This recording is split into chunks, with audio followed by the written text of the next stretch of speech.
Good morning, everyone, and welcome to the Non-Metallic Mine Reclamation Plans webinar. And this is the second of three webinars, and the next one, and the final one of this three webinar series, will be on Tuesday, August 18th. And this is Penny Foley, and I am the Conservation Training and Membership Services Manager at Wisconsin Land & Water. And today our presenters are Roberta Walls and Dane Christensen. And let me tell you a little bit about our speakers today. So Roberta has worked for the DNR for 12 years in various capacities, from wastewater and stormwater permitting, stream biology, industrial sand sector specialist, and most recently as a non-metallic mining coordinator. As coordinator, she works with each of the agency's programs to address jurisdictional and policy needs at non-metallic mines. Roberta also provides DNR oversight to reclamation regulatory authorities through NR 135 performance audits, technical support, and guidance. And Dane Christensen is a conservation planner technician for Polk County Land and Water Resources Department. Dane graduated from UW River Falls with a degree in environmental science, and he's excited to work in the conservation field in his home county.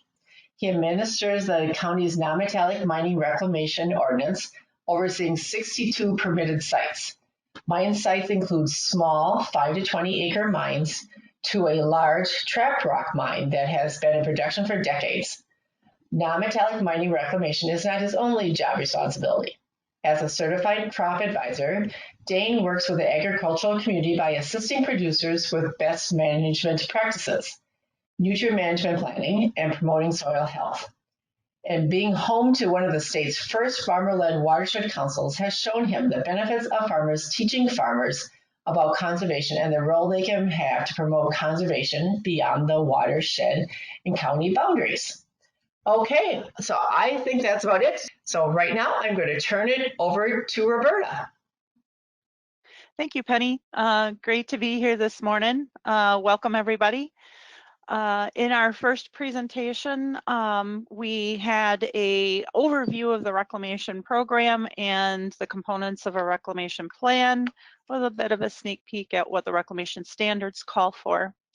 Today, Dane and I are going to walk you through, we're going to tag team this a little bit. We're going to move through each of the components of a reclamation plan to give you a better idea of what to expect in a plan and how it is applied. The third webinar will be a nice walkthrough pictorial of how a reclamation plan is played out in the field. So to kick us off, we're going to go through, let's see if I can make sure we are active here. We're going to walk you through 6 components of the reclamation plan. These are all requirements that are laid out in NR 135 and should be outlined in each regulatory authority's reclamation ordinance. We're going to be specifically focusing in on 3 components that requires a great deal amount of detail in the plan, as those ones will provide the greatest information about reclamation that meets the standards. So the site information, the reclamation measures, and criteria of success will have greater detail to it, though each of the 6 components are requirements in the plan. The post-mining land use, the mining plan, geologic and biological resources will dictate the level of detail that's required in the plan. But regardless of the complexity, the reclamation plan is there to serve as a guide to the operator and a reference for the regulatory authority to know when reclamation has been achieved. So as we move through each component of the plan, we'll focus on the requirements that must be fulfilled to meet the standards, and those 3 critical areas will be our focus for today. We will be providing you examples of plans that have been approved around the state to give you an idea of what it looks like in the actual plan itself. So to start out with, we will be focusing in on the site information. Site information is that which is provided to give the existing conditions of the site, either pre-mining or as it would be picked up when mining commences.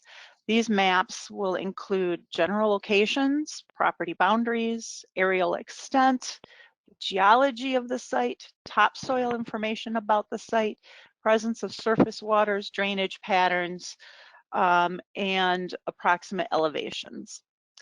So I am going to have Dane walk us through a little bit of what he sees in some of the maps that we'll be providing. We will circle back through each slide section to provide supporting map information, but these are typical maps that combine some area information. So Dane, will you tell us a little bit about what you are looking for in this first map? Yeah, so we all kind of are drawn to maps, I guess, when we receive that plan on our desk.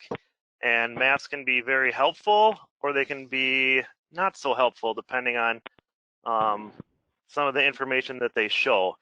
So, as Roberta said, we're looking for a number of different content in those maps, and some maps can show multiple areas of information or data.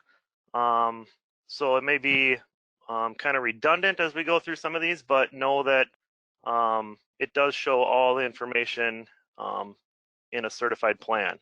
So the first map we have here does show a few things. We've got obviously some roadways. We can see that at the top and right-hand side of our screen. We also see the extent, the area extent of the mine. Outlined in blue, you can see what part of that property will be affected by the mining. This one is a little harder to see, but we've also got the tax parcels as a layer on this map, so it kind of goes down the center line of those roadways, and then as the blue line on the south and west side of your map there. So this is a kind of a nice one to show that not the whole property is intended to be mined under this reclamation plan. This map also shows your contour levels, so you can see the blue lines there, which are also labeled. Make sure to check with your local ordinance to see what those requirements are as far as contour intervals. I believe Polk County's is 5 feet or less. Your county may be different, and depending on your site, maybe you need some more specific information on those sites if there's a lot of topographic relief. The other cool thing that I like about this map is that it shows some of the drainage patterns. So this is actually derived from the county LIDAR data, and you can see kind of those braided network channels of potential concentrated flow across that surface of this map. So some of the other general things that we're looking for in all of our maps, of course, are things like your scale bar, titles, legends. A good one to pay attention to is the date of your aerial photo. If you're using or getting something submitted other than like a county aerial, try to figure out what those dates are so that you know kind of what may have changed or what might be different from the time that aerial was taken to the date of submission. So if you want to advance to the second map, this one is obviously the same site, kind of shows the contours a little differently, where you can see some of those 10-foot breaks, I think, highlighted a little differently, but a lot of the same information. This one does show some of the names of the roadways, so that helps kind of identify where the location is going to be as well. And then our final map. So this map is kind of a bigger picture view, and I like this one because you can see some other identifying features. So in the bottom left, we get zeroed into Ozaki County. And then in our main map there, you see a lot of identifying features, some lakes with named lakes, obviously a riverway up to the north. This one I also believe shows your topography as well. Maybe not at the extent that you need for your submission, but it's kind of hard to see on this clip. So that's kind of what I'm looking for as we look through our maps. Yeah. All right then, so like we mentioned, we'll make reference back to additional maps as we go through each of the rest of the sections in the site info.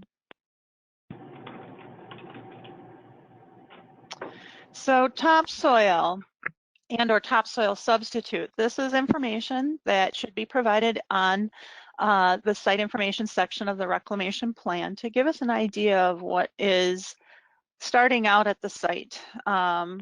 Information about how much topsoil is there, depth and volumes could be estimated, as well as composition, but also some information that could be helpful about the topsoil could include its general soil health, its vegetative productivity, permeability, erodibility, and suitability for revegetation standards when you get into the reclamation measures. So as you can see, information about topsoil can be coming in as a combined form in narrative and in maps. So the narrative section is where you're going to learn more specifics about the site soils. And the maps can provide you information that's readily available through other agencies such as the Natural Resources Conservation Service or NRCS. Dane, can you tell us a little bit about the soil map? Yeah, so this soil map is taken from the Web Soil series from NRCS. So the nice thing about the map is that it shows the distribution clearly. You know, we can see that we've got several different map units, couple different soil series as well in this location. But the map doesn't really show us the things like the depth of the topsoil. It doesn't show us the underlying you know, subsoils. So those are the types of things that you'll want to look for as additional, you know, descriptions that you get from the NRCS website, or, you know, maybe test holes, borings, things like that, where that's going to give you a little better idea of what that subsoil is. How deep that topsoil is something that we really need to key in on. And then another thing to keep in mind is, you know, what was the date of your county's soil survey, and how has that thickness of topsoil potentially changed over time? So the map we have here is obviously the area that's going to be mined has been forested.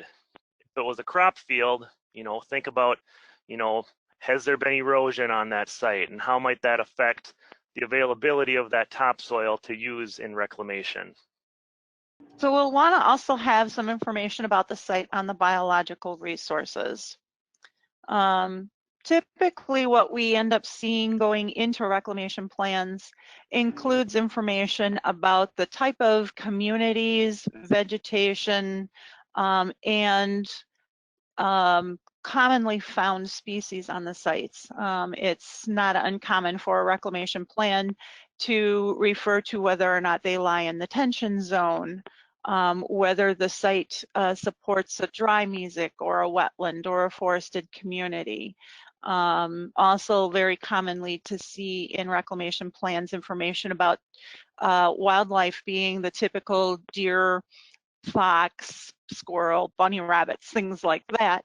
But we can also take some information about what natural resources occur with regards to threatened and endangered species, whether or not the site provides habitat for those species or not. Finally, we also see a little bit about what the potential is for a mix of vegetation in reclamation, so whether or not the site would support wetland vegetation or not.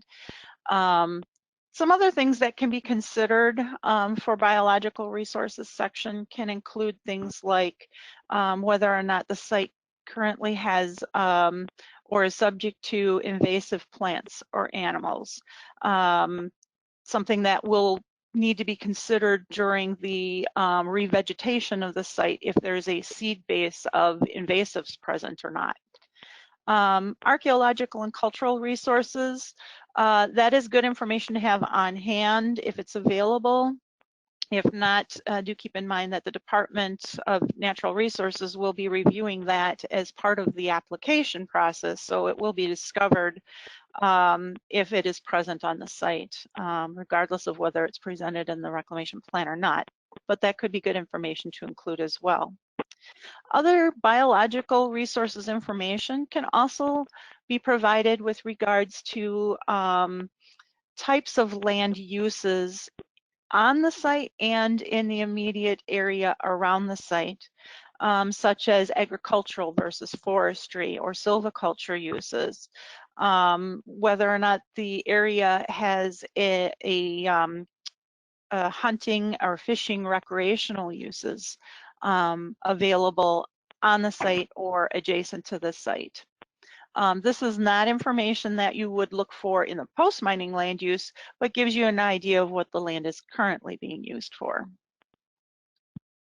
The next section on the existing topography under site information is good information to have as well. As mentioned before in the maps, we would want to see things like the drainage patterns and the potential for constraints for mine planning and reclamation.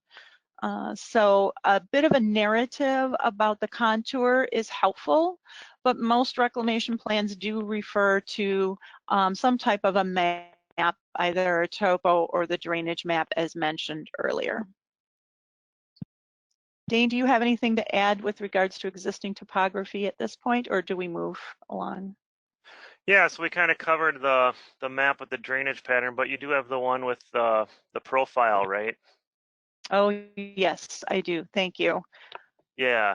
So to go with you know, an aerial representation, a 2D from the top, we can also see plans that have a profile. So this would be cut from one side of the mine to the other. And the nice thing about these is they can show a lot more information from a side view and can help you see kind of that existing features, get a better idea of what the final topography will look like. So here you can see on this map, the dashed lines are the existing topography of the site. And there's some other maps later in the presentation that will make this make more sense. So this profile is not the site of the map that's on your screen now. And then you can see it also shows the finish grades. It shows areas that aren't affected by mining, and it also shows the potential or average groundwater elevation for the site. So you can, you know how the depth of mining might come in contact with groundwater. Thank you. The fun part about looking at profiles or cross sections and plans is that you need to pay attention to your scale. This looks kind of wonky when you look at it and you think, oh, is that really a 5-to-1 slope? But when you take a look at the bottom scale, you realize you are seeing things in a little bit of a combined fashion. So it looks steep on the paper, but when you apply it in the field, it is going to meet that standard, that 5-to-1 as outlined. Okay, so man-made features is something that would be very helpful to have in the site information section. As Dane pointed out earlier, the map that has the road features on it is also very helpful so that you know not only the constraints of the mining site, but also areas that will be or could be affected by the mining operations. So this site proper doesn't appear to have any man-made features on it, but we do have neighboring residences, road patterns. So to know a little bit about where entrance of the site is going to take place will be helpful if you have some type of reference for existing man-made features in and around the mining site. Anything to add here, Dane? I think just, look for man-made features on a couple of maps too. This one's good for showing, the site that's going to be affected by mining, but look at your maps that are kind of zoomed out more and, try to key in on other things. Is there a church nearby? Is there a school? Those types of things to give you a better idea of, not only what's on the site, but what's also in the surrounding area as well. Very important information. We'll talk about reclamation measures as it relates to your surrounding structures. Okay, so a plan set is something that usually is contained within the reclamation plan along with the narrative. And as Dane mentioned before, that a lot of these plan sets are going to have information not only about what the site conditions are like, but about the mining operations as well as what the site's going to look like when mining is done. So we're going to walk through some typical plan sets that you might see included with a reclamation plan. This first one is the aerial extent prior to mining. Dean, as I walk through, you let me know, or as you walk through, let me know when you want me to advance to the next one.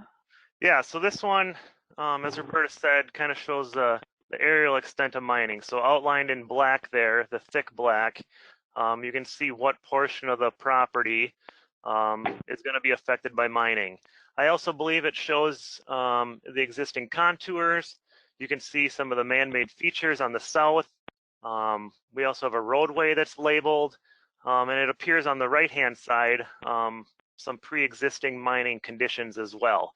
So maybe this was an application for an expansion or a totally new mine site, but know that looks like there's mining existing in the area already. So you can advance to the next slide. This map gives us a little better of a zoomed out view. We've got some really nice parcel identification going on this map. So we've got numbers. We also have some landowner names. That's going to help with your public notice and mailing that you'll have to do as part of the application submission. We also have some of the more roads noted as well. And then, yes, we can see the neighboring properties have been mined in the past, highlighting, some aggregate processing areas and those types of things as well. So you can advance.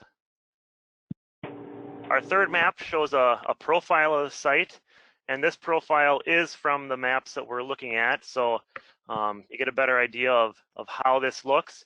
The nice thing here is we have two different profiles. So you can see one going from A to A prime and B to B prime. And I think one of our next maps will show where those lay out. But as you can see, depending on where that profile cuts across the property, really gives you a different profile. So our top one, you can see our existing topography, quite a lot of hilly relief there, and then our final mining grade, finish grade, as well as our slopes, and what appears to be an area that was not mined. And then our profile B is a lot different. So we can see that existing grade as well, kind of a module flat across that profile. And then our finish grade is pretty flat as well, with maybe a slight drainage from the left side to the right side. Both maps again show that groundwater elevation as well as your scale bar on the bottom, which Roberta noted to make note of that to see, what that scale looks like on a map versus in the field. So we can go to the fourth map. Here, this map highlights our boundary again. This one also shows some setbacks. So maybe those setbacks were part of a conditional use permit through zoning, something like that. It also shows that area in the center of the map that doesn't appear to be mined or planned to mine. This one is kind of nice because it shows the different depths of anticipated mining as well. to give you a better idea of how that site is going to be affected by the mining activities. And we go to the 5th map. So this map kind of combines, our visual, our aerial, as well as description as well. We've got areas highlighted for our topsoil stockpiles, as well as our subsoil. So it's good that they're keeping those two materials separate. That'll help in the reclamation process to keep that topsoil that's more fertile separate from our subsoil. They also believe stages mining and reclamation.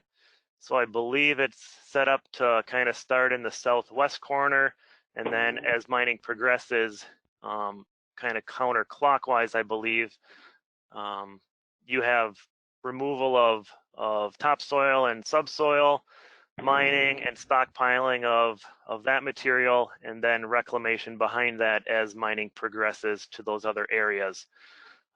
This one also shows a haul road, an existing haul road that you can see, so you can kind of know that how that material is going to be transported off-site. And then, of course, we also have the temporary haul road as well to show how material will be moved on that property. So that's kind of a good explanation of the plants that you see. Of course, you can see there's contours on multiple maps, and maybe some of these maps have data on more than one, but it all kind of comes together to show you a plan set for that site. All right, Penny, do we have any typed questions at this point? No, we do not, but this is probably a good reminder, people. If you do have questions, send them in anytime through the chat line, and we will be taking breaks and addressing those at that time. But otherwise, I guess you're good to go, Roberta. All right, thanks. All right, so from the site information, the reclamation plan should have a stated post-mining land use. Typical of what we see in many plans is a reference to some type of farming operations or agricultural use. This particular plan calls for an alfalfa forage production in which the property is already zoned as agriculture. In this one, the plan is calling for wildlife habitat and specifies a potential hydric or wetland-based type vegetation that could be supported by the land use. One of the things that we see a lot creeping in these sections is what the site is going to look like in its post-mining land use. Those types of things are probably more called out in the reclamation section and or the criteria for successful reclamation, more so than the post-mining land use. So this section really should be quite to the point of what it is that the land will be used for after mining is done. And that's largely dictated by the desire of the landowner as it is allowed by the local zoning and land use plans. So some of the things that we have seen get worked into reclamation plans for post-mining land use can be very broad-based or they can be very specific. The more specific the post-mining land use is stated, perhaps maybe the more detail is needed in the reclamation plan. Some of the things that we've been seeing in reclamation plans include passive recreation areas, residential development, wildlife habitat, agricultural use, but we'll see things like truck stops and parking lots or marshlands, wetlands, golf courses, open green spaces, and any other perceivable type of use that the land could have after mining is done, or even a combination of uses.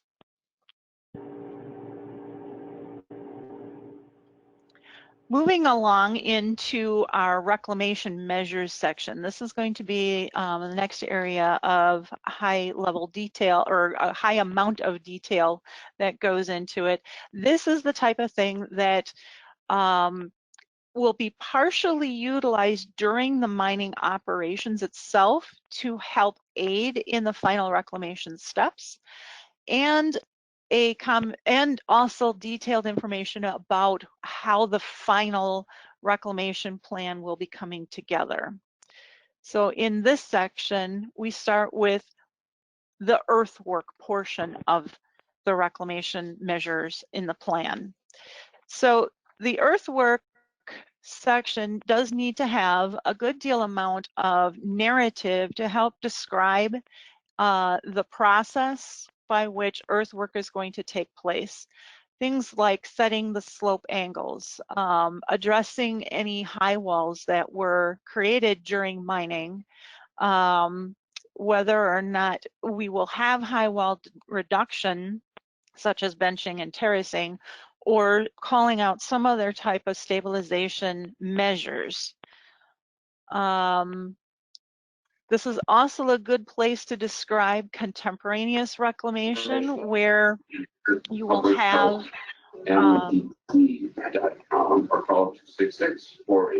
Hi, Jerry. Hey, Jerry, I see you need to mute.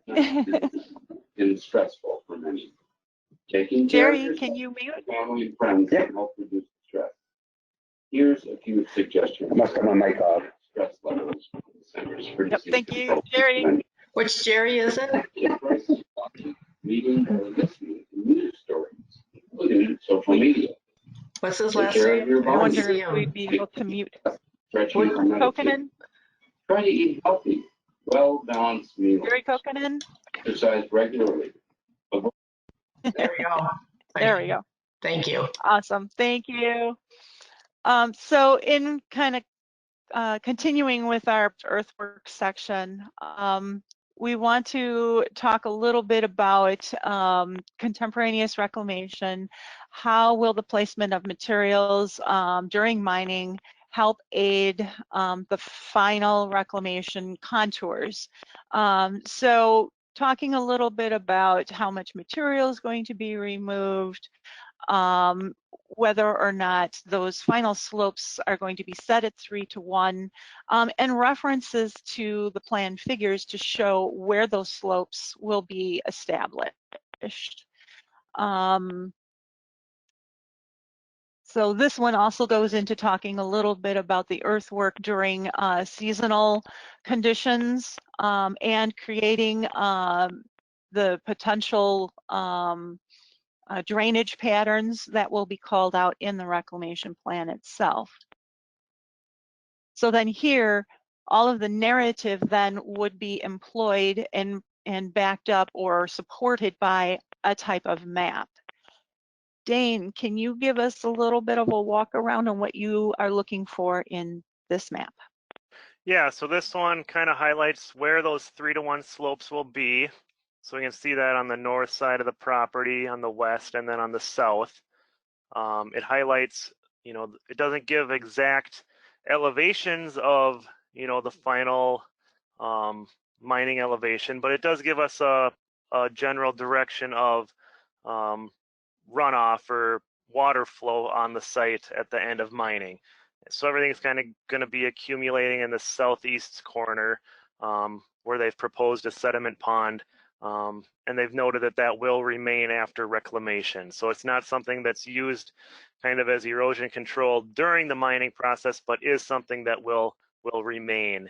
Of course, anytime that you have those water bodies on site, make sure you look for either a map or descriptions highlighting the slopes going into those water bodies to make sure that those are safe should animals or humans fall in those water bodies. This one also shows us another profile, kind of a different representation. So you kind of got to do a lot of reading to tell what they're looking at. As you can see on the left, you've got 60th Avenue, so that kind of goes north to south, and then the woods on the right side of the profile. So it's cutting across north to south on our map above, and then it gives the approximate elevations across that site as opposed to one straight profile, and gives you a general final elevation as well. you know, higher elevation in the northwest, lower in the southeast. So, and then it also, it might be, well, it's kind of below my mic and screen buttons, but it does talk about replacing the topsoil or any overburden subsoil, and then putting the topsoil on top. Of course, that's done after you achieve those 3-to-1 slopes. So that's kind of what I see in this map. All right, thanks. All right, we do talk a little bit about the topsoil substitute material in the final reclamation. So if we have good information in the site section about how much material will be there and its suitability, then the reclamation measures can talk about where that topsoil is going to be managed on the site during mining operations. It can give us more information about the volume and where the placement of that topsoil will be and the thickness of it, and how it will be stored until it needs to be used in reclamation. So you can see that they're going to talk about the topsoil removal being stripped from the area and stockpiled. The maps give you the idea of where it will be placed. And then how it will be managed during mining activities, such as vegetating it and keeping it viable during the mining operations. Again, a map is very helpful in providing kind of that placement on the site for its management during mining operations. So combination of narrative and mapped information. Anything else to add, Dane? I think we touched on this one. You can see where they've removed the topsoil and stored it on the southwest side. And that's the one that will remain there until the final section in their staged mining and reclamation will be completed. You can see where they've done the subsoil. One thing that I would note to look for is the drainage patterns towards those stockpiles. So if it's being used as a berm on the perimeter, typically those are high and dry and not real prone to erosion as long as they're vegetated. But if they're stockpiling it in the low spot in the mine site, you know, how is that going to affect how much topsoil you're going to be able to conserve for final reclamation? So those are kind of some of the things that I would look for as well. Good points. So then a look at the final topography on the site. So this is largely dictated by many of the plan sets that are out there. Some narrative can, from earlier in the section, can take a look at how that post-mining land use will dictate where that final topography lands. A lot of the cross sections that we've already looked at. And in addition, more site-specific elevation points, some grading, you know, where the 3-to-1 slopes are set, can give you an idea, a little better idea in more detail in the plan sets. Dane, we've got a series of maps to go through on final topography. Can you walk us through those? Yeah, so this is the site that we've seen kind of numerous maps for as well. This one, again, shows now where those two profiles that we've looked at are going to be. So one goes, B goes east to west, A goes south to north. So kind of gives us a good idea of where that profile is going to be on the site. This map shows our setback on the south and west boundaries, as well as our 3-to-1 slopes, or whatever was set in the plan, 5-to-1, I think. This one, yeah. Yeah, and then it also highlights the potential for shallow groundwater, and we can see that dictated in our profiles, but this kind of is nice because it shows it on that aerial. And then the section in the middle that is not mined, kind of that wetland or low area that shows as that shallow or a delineated wetland. So that's kind of what I see in this one. I think if you advance, we've got the profiles again. So yeah, here you can see B is totally on the south side of the mine site, and the whole area is going to be mined, whereas A kind of shows that that area in the middle with the wetland is going to remain, and how that groundwater interface kind of has the potential to be, you know, close to the surface at final reclamation, and how that might support or hinder your vegetation plan. So if it's going to be a wet site, you know, you might not be able to have corn and soybeans, where some other wetland species or something might be a more viable option for that final land use and vegetation plan. Thank you. That's kind of what I'm looking at these two maps. All right, so having some idea of what is going to be remaining on the site after mining is done. So we had information about existing structures on the facility, but if there is to be a change in those structures and other structures will remain after mining is done, that might be good information for us to have on hand as we look to meet the criteria for reclamation, such as remaining haul roads, if those are to be remaining after mining is done for the post-mining land use, showing that under the final topography would be helpful. Also, Dane mentioned if ponds or other water bodies are going to be remaining, we need information about where those are going to be located, the dimensions and the depths of those structures for safety purposes as well. And this mine plan has a bit of information in here. Dane, can you kind of walk us through what you see here?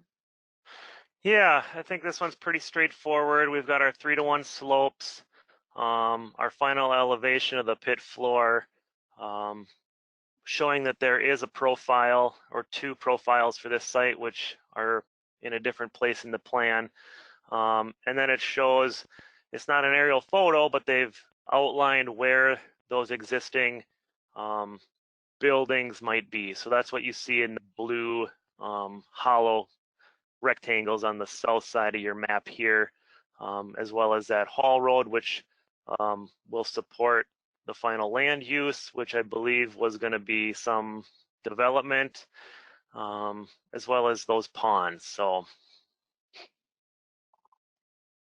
and I think it's not uncommon to see a reclamation plan with a plan sheet that looks similar to this. You will often see a mix of plans that will have either some consultant generated plan sets, but then you may also see some plan sets that are generated by the operator themselves, which could look a bit different with different resources available to them to generate these plans by. So the reclamation plan needs to include a discussion on estimated cost to reclaim, and this is based on the components of the reclamation plan, the post-mining land use, the work that needs to be done in order to achieve that post-mining land use, and it needs to be based on the costs available at the time that the plan was prepared. The regulatory authority is going to take a look at this estimate, and they're going to try and determine whether or not the county has the available resources to do that with the estimated cost, but it can at least give the RA a jumping off point for making that determination. So reclamation plans should provide some type of itemized list of reclamation activities for those costs, their unit rates, and the amount of units that are required in order to achieve it. So with the earthwork section, the use of a dozer over 10 acres at a certain rate of $120 an hour will give you a certain cost amount expected for that type of equipment and or type of earth grading or earthwork based activity. Same with revegetation. You're going to want to know how much your topsoil spreading is going to be, because oftentimes setting the base foundation for the site is going to be a separate activity from the topsoil distribution, as will the revegetation be a separate cost. In the types of plantings that are being called for into the reclamation plan, if it's just a straight up seeding, you need to know the breakout of costs to seed the site as opposed to doing reforestation or other types of revegetation plantings. So that can give you an overall estimate of what the cost of the reclamation is for this particular site. It's important to be able to do it this way so that the site will be properly bonded. A county or a municipality may have different types of geologic resources, as well as different mining operators will have different degrees of operations that can affect how much that specific site costs to be reclaimed. So having this information in the plan under the reclamation measures is required. Revegetation of the site. So we talked a little bit about the costs and the types of materials needed to revegetate the site, but a revegetation plan would be helpful to know a little bit about the soil nutrients. So if our site information has good jumping off points for us about the viability of the soil, the erodibility of the soil, then the revegetation plan itself can be tailored to what is available at that site. If there's not a lot of topsoil, you might need to have more fertilizer or a regular application of fertilizer. If the site has presence of invasives, there may need to be a discussion about the type of seed mix that is selected in order to be successful against an invasive seed-based population. If you're going for a detailed end land use, such as a wetland type of support or a wildlife base, you may need to spend attention to some type of monitoring of the site for the type of habitat or revegetation successes that you're looking for. So that revegetation plan kind of needs to be dialed in specifically based on what the post-mining land use is calling for, as well as what is being looked at for getting the site revegetated, along with the types of soils that are present. So then this does lead us into the next section on the reclamation measures, and that is on the quantifiable standards for revegetation. So this can vary widely depending, again, on that post-mining land use. If we're talking about agricultural use and they want to take it back into row crops, the quantifiable standards could look very different from something than just something that is looking for a passive recreation, in which we're looking to have some type of open green space area, or even different from something that would look more like a parking lot. So quantifiable standards for revegetation needs to be looking at what the reclamation plan is calling for, what you are looking to see in a sustainable stand of vegetation, as well as where those areas are going to be located.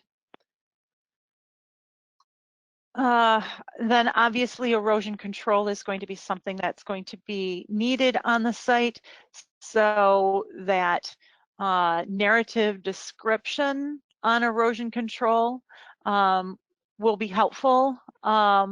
This narrative section refers to the Wisconsin Construction Site Best Management Practices Manual. I don't know the status of that particular publication. And so any reclamation plan that calls out a specific publication or a specific practice will need to be something that can stand the test of time, because if these sites are going to be employed for 15 or 20 or more years, the status of a publication may not be available at the time that final reclamation comes across. So being able to provide a reference to an existing standard that is likely to remain unchanged would be more beneficial than on a publication that may become unavailable in the future.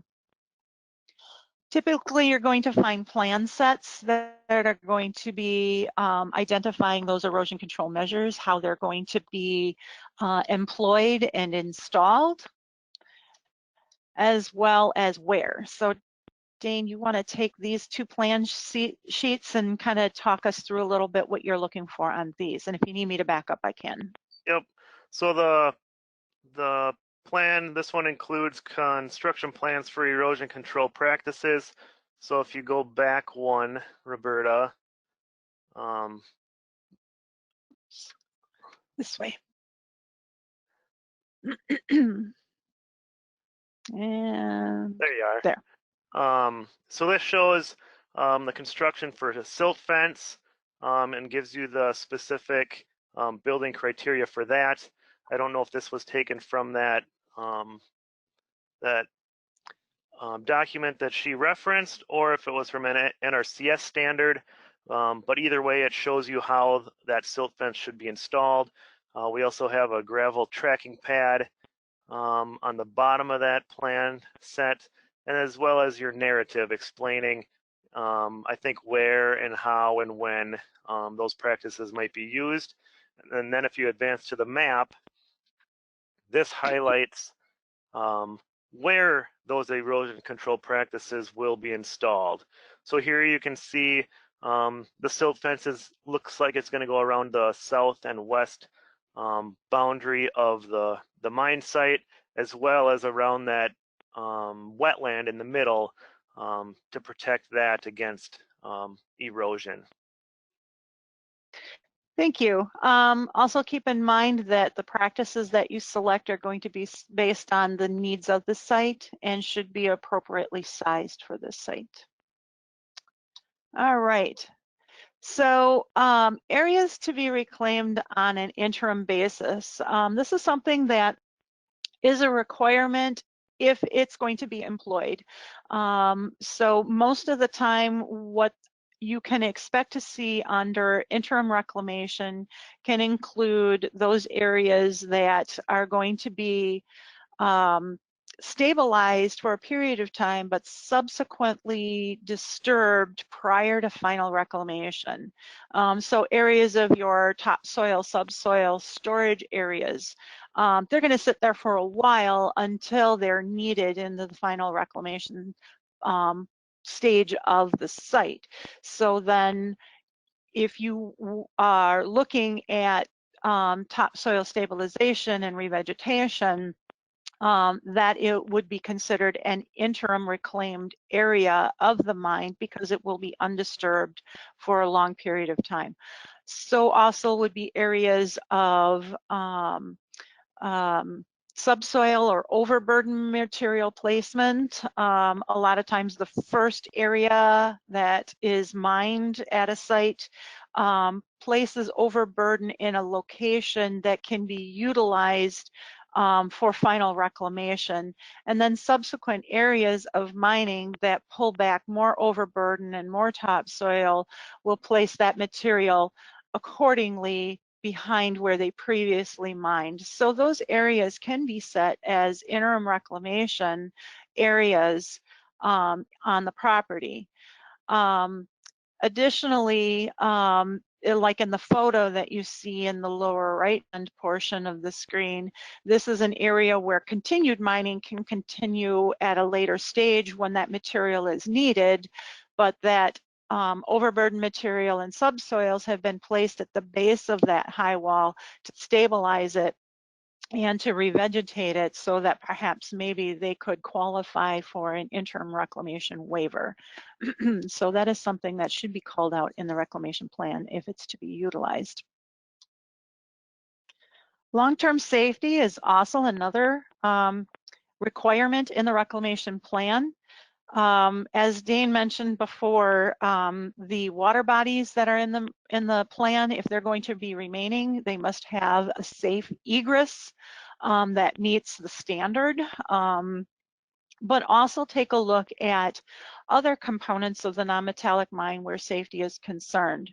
So a lot of times people figure safety from the perspective of operations, and that falls under the realm of the Mine Safety and Health Administration, or DSPS, who administers it for the state. So those folks will be looking at safety measures that are in place at the mine site for operations that focus on safety of the operator. The long-term safety in the reclamation plan is to be there for the long-term safety of the general public.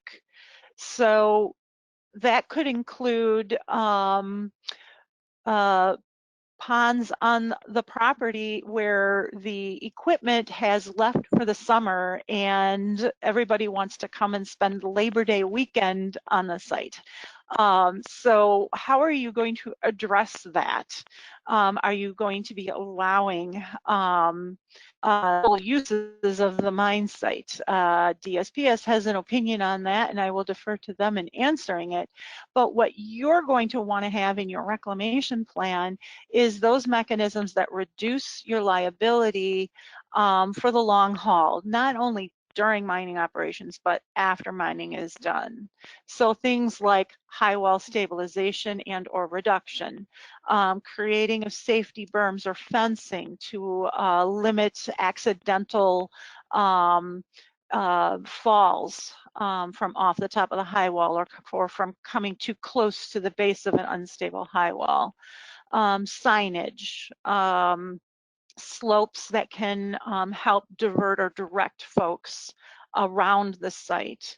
Other types of mechanisms to help reduce that liability, discourage folks from accessing the area, and to stabilize the site once all mining has ceased. So we're kind of running pretty close to our hour here. Penny, can you tell me if we should quickly continue and run over a little bit, or if we take a few questions and wrap it up? How about we take a couple of these questions to make sure we get those covered, and then maybe you could finish it up after that. Does that work? Okay. Okay, so Yes. Cameron asked, are there any procedures for a landowner or operator to change post-mining land use or reclamation activities after the initial plan has been approved, maybe years after?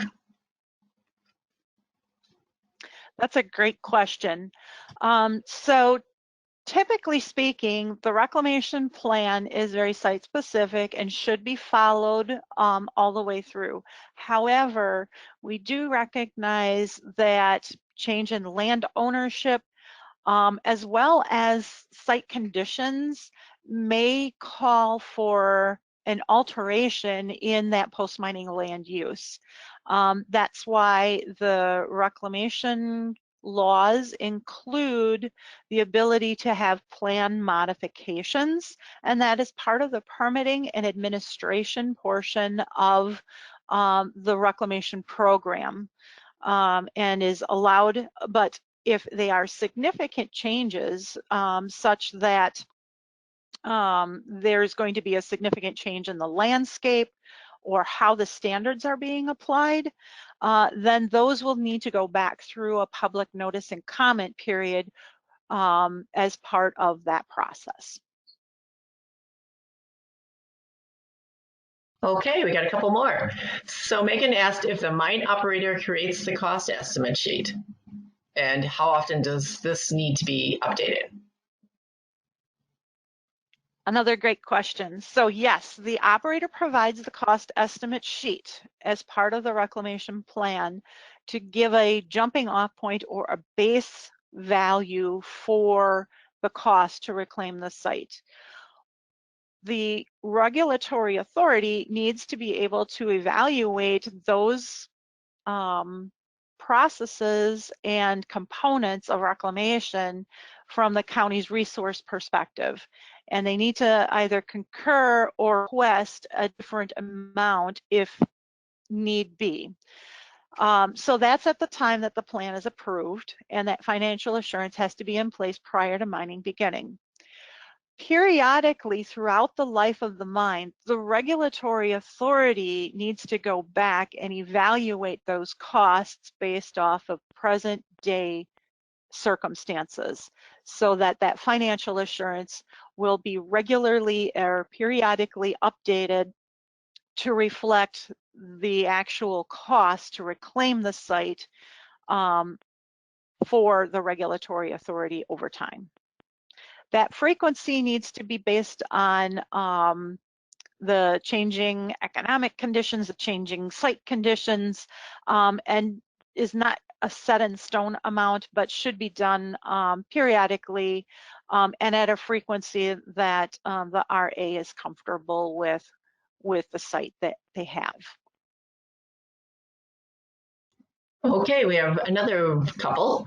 When needing to amend a reclamation plan, does that require a brand new reclamation permit, or can the existing reclamation plan be amended? Again, that's going to be judged by the degree of changes that are being proposed in the modification.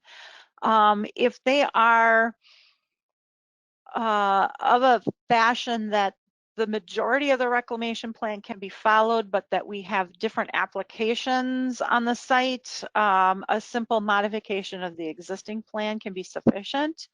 But if there is a complete change in, say, the operator conducting the reclamation, or a change in the entire layout or the mining plan itself, then perhaps maybe a new application would be more called for. And those are kind of a site-by-site determination to be made. Okay. Are quantitative invasive species standards typically set in the reclamation plan?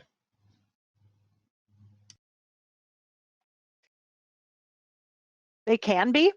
And in most circumstances, I would say that some flexibility in the species selection can be built into the plan as needed due to the overall post-mining land use intentions. So if you have a very detailed post-mining land use, perhaps a more detailed species selection can be made. But if you have a broader based, then there can be more flexibility in that. That's kind of a around the clock description to answer that by, but really the degree by which you call for a seed mix or a specific species selection is going to be dictated by what the post-mining land use is going to be. Okay, that's all. I'm just gonna. Okay. So I think the last question was for invasive species, Roberta. Oh, thanks.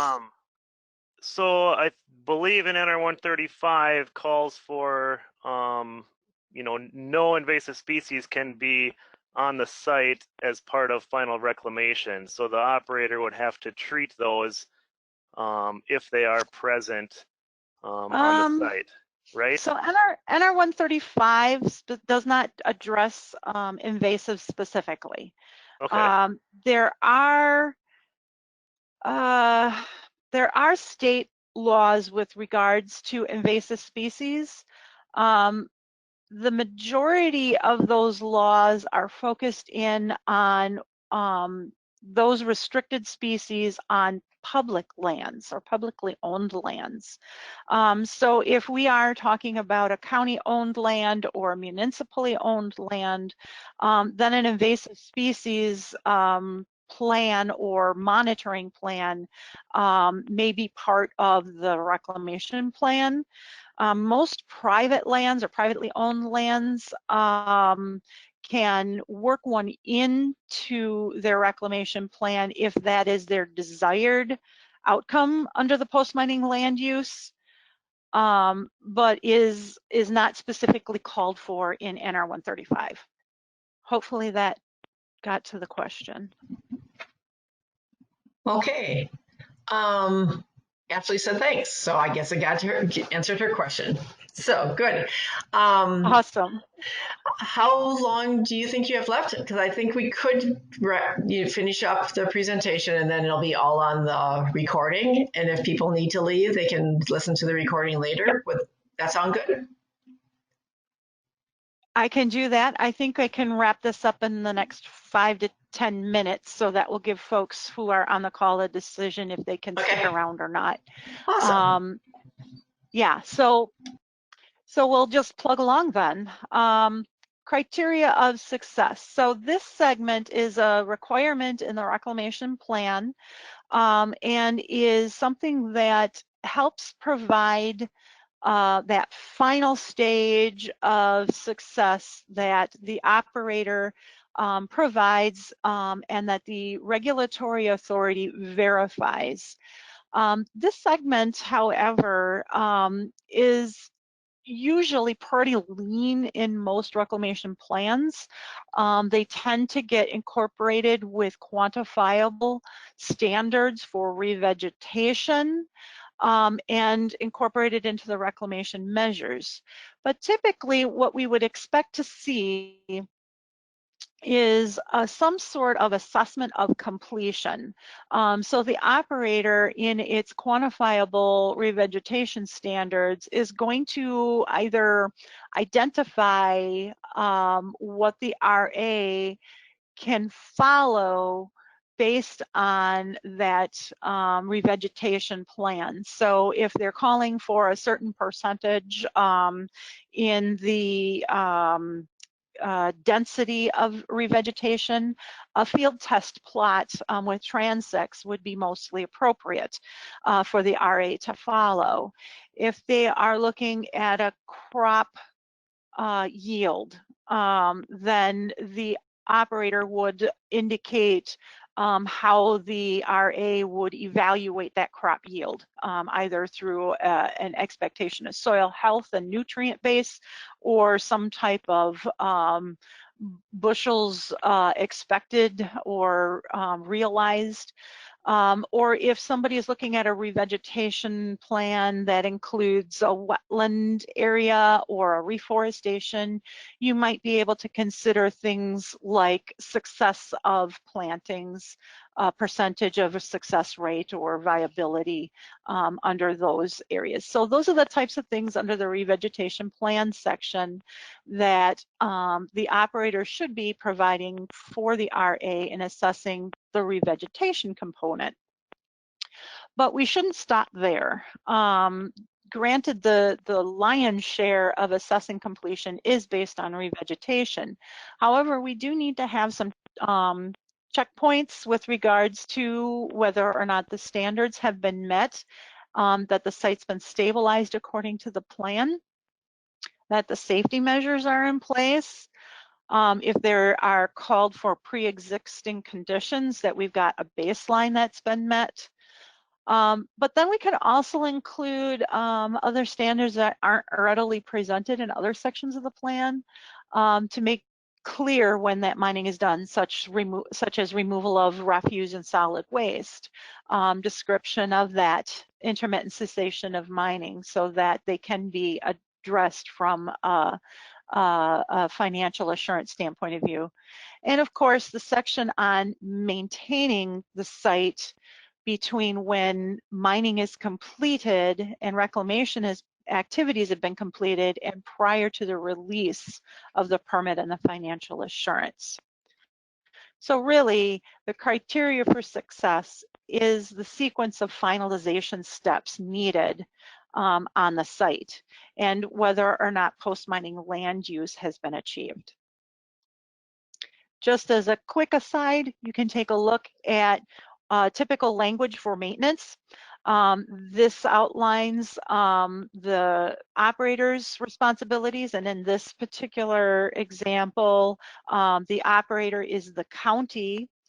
And so the county's responsibilities with regards to maintaining the vegetation, the erosion control and things of that nature, but then also calls for the regulatory authority, and in this instance is the town, would then be providing that certificate of successful reclamation, so they outline that period of maintenance.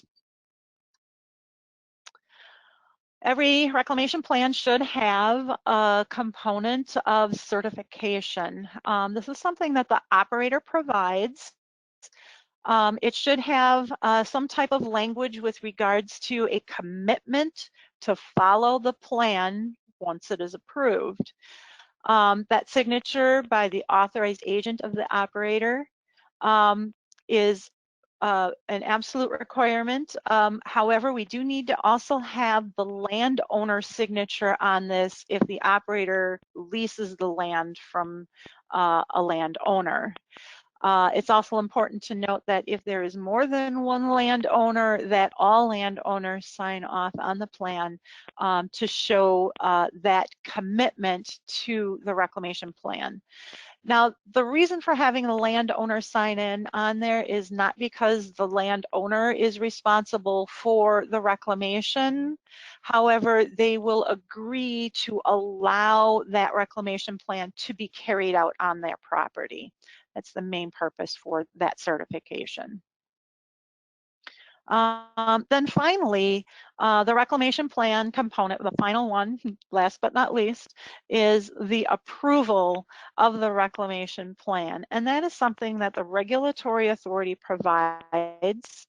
It is either it can be done in a couple of different ways. It can either be a standalone document to the regulatory authority that the reclamation plan has been reviewed and approved, but the vast majority of, I think, the regulatory authorities out there have some type of statement in the permit issuance that indicates that they have reviewed and approved the reclamation plan.